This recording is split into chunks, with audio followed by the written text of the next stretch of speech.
I grew up in an eastern village in Nepal where everything came from nature, food from the farm, fish from the river, and fresh milks from the cow. We didn't have to buy much from the market. Everything was produced locally and we lived a very sustainable life. Now my community can no longer grow food in the same way because of erratic rainfall, landslides and rising temperatures.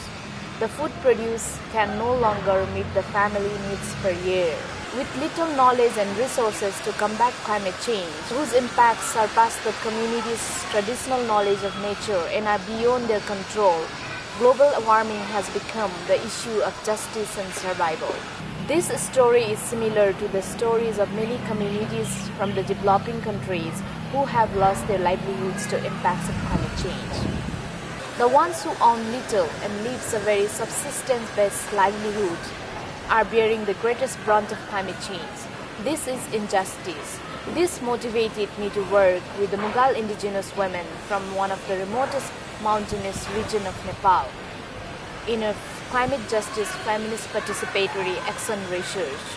I have been documenting the impacts of climate change on lives of Mughal indigenous women and helping to empower women to build a local movement to determine their own solutions for climate change.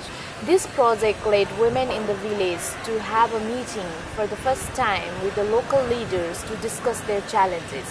Based on my work, I was selected to speak in many international forums. As a young woman from a least developed country, it's a very tough.